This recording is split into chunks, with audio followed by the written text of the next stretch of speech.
With a brand new show on a completely different platform, Ryan Murphy proves once again that he is one of the masters of television.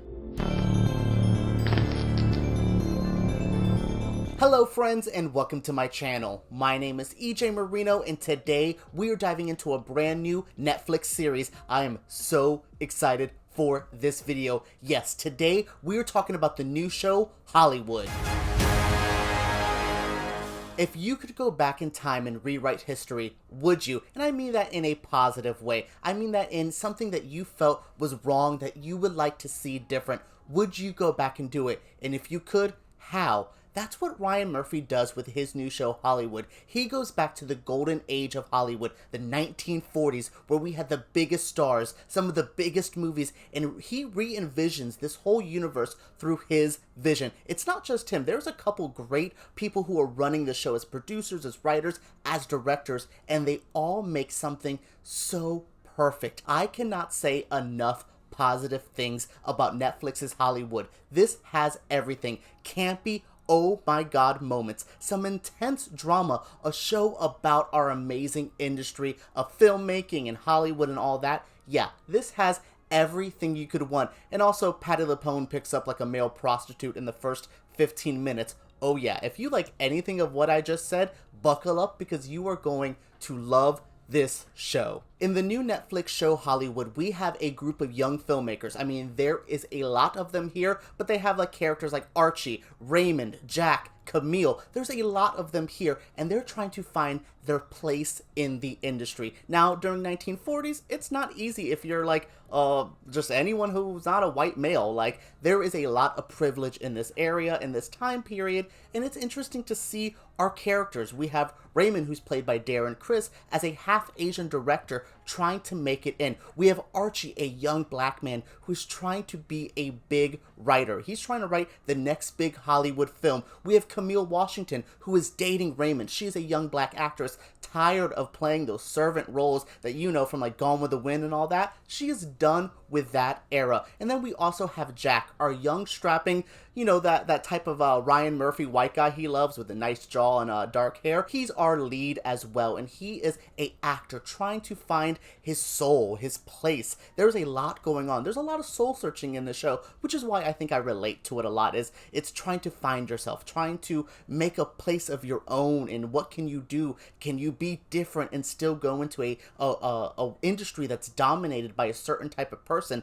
I love this type of show. So we see all of these characters. Archie as a young black man, he's also gay, and he is trying to hustle his way through everything. We have Jack, who's a hustler as well. Yes, he's an actor, but he also works at this weird gas station that fronts as like a male prostitution ring. Yeah, this show is a Ryan Murphy show. We have male prostitution in 1940s. Oh yeah. But yeah, they're all here. They're pretty guys. They like kind of are escorts, take women out. He just starts meeting some people and goes on to an adventure. I'm trying to keep this spoiler free because once you leave like the first or second episode, there is so much that happens. But basically here we have all our characters and they are here to change history. What we know of the 1940s and on is completely different after this show. Revisionist history is a tricky thing to do. We saw it last year with Quentin Tarantino's Once Upon a Time in Hollywood, where he took the late 60s and re-envisioned it. He didn't really do much of it, and that's my problem with that movie, and that's why I like this series so much. They really try to do something here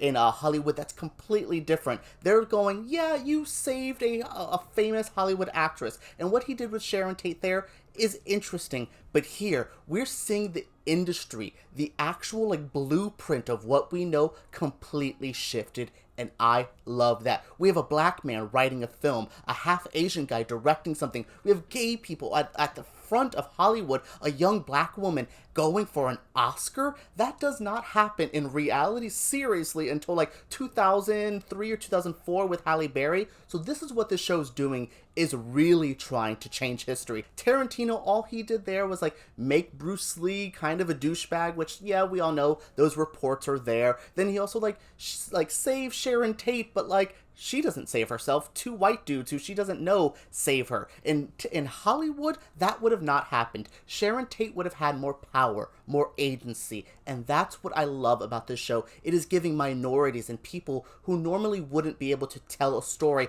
in the 1940s in Hollywood, he's giving them some power. He's giving them something, a story we could all enjoy. This show has an all-star cast. Jim Parsons, Dylan McDermott, Holland Taylor, Patti LuPone, Darren Criss, Queen Latifah. There is so many people in this show. There's so many great characters. I actually really liked everyone, even Jim Parsons' gross Henry Wilson, this real-life Hollywood agent who is a scumbag and did some disgusting things. Even his character is fun to watch be disgusting and do all these crazy things. I really enjoyed all of these characters. If I had to say one of my favorites, it would be someone I actually haven't mentioned yet. Rock Hudson is in this show. Someone's playing Rock Hudson, obviously. He's been dead since the 80s. But yes, someone is playing Rock Hudson in here. He is so good. The Rock character goes through so much that I feel for. I understand. He has a slight Me Too, like a Time's Up kind of storyline in here.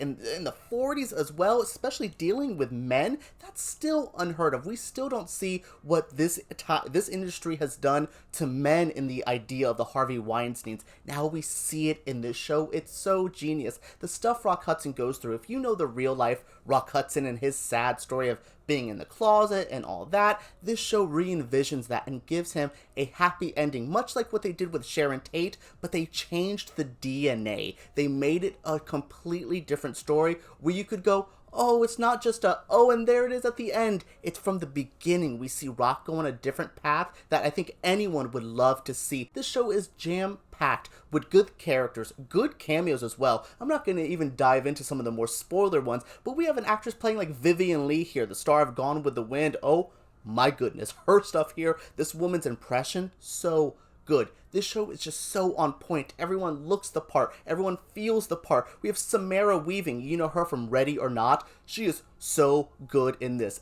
Ryan Murphy needs to add her to an American Horror Story season ASAP. Like, she is so good in this. She is so good in general. Just so much good acting, so much good stories being told, everything here. This is just a perfect storm, and seriously, one of Ryan Murphy's best shows. Actually, I think it's his best show in decades. For anyone who knows Ryan Murphy shows, you know he loves himself some tragedy porn. He loves making the most depressing, sad stories and going, well, look at them. Look how sad they are. Hell, even Glee, the most cheerful, campy of all his shows, has those moments where I'm like, oh man, I don't want to be depressed this week. Hollywood does not do that. I was shocked. Every time the show would go this way, and I'm like, here goes the dark Ryan Murphy path, it goes this way, and I'm like, oh my goodness, this is the most positive, uplifting, enjoyable show. Now, I said this is his best show in decades, and I was kind of like saying that jokingly, but seriously, like, ever since Nip Tuck, I have waited for Ryan Murphy to have fun with being dark or being more serious. I love American Horror Story, but like, that's its own little universe. I think what he did here reminds me so much of Nip Tuck. It is such a solid, great story that's dark, it's campy, it balances everything. It has a perfect tone. Oh my goodness, tone is my favorite part of this. It makes me laugh. It makes me, I got emotional, especially in the season finale. Also, this helps that it's a very quick story. It's a mini-series, so like, it's 7 episodes long. So before Ryan Murphy can get his dark, like, usual path, they're like, no, let's have a fun, happy ending. It's just really refreshing to see a positive show about a time period that normally isn't positive to the people it's depicting, and it doesn't wallow in the sadness. Like, after the show Feud, I was scared for Ryan Murphy to tackle this again, this whole time period, this era of Hollywood. But here, he's so much more mature, refined, and having fun again. Ryan Murphy having fun with 1940s Hollywood. If you're a fan of any of that, come on, you are already sold. That is it for my review of Hollywood. What did you guys think of this review? What do you guys think of this show? Are you going to check this out when it debuts on Netflix? It is 7 episodes. I binged this show twice since they gave me the screener. Yeah, I'm not kidding. I love this show so much. Oh my goodness. Alright guys, I want to know what you guys think of this show down in the comments below. Make sure you subscribe to my channel because I make videos like this every single week, and give me a thumbs up because YouTube takes those way too seriously. Alright everyone, let's talk about Hollywood down below.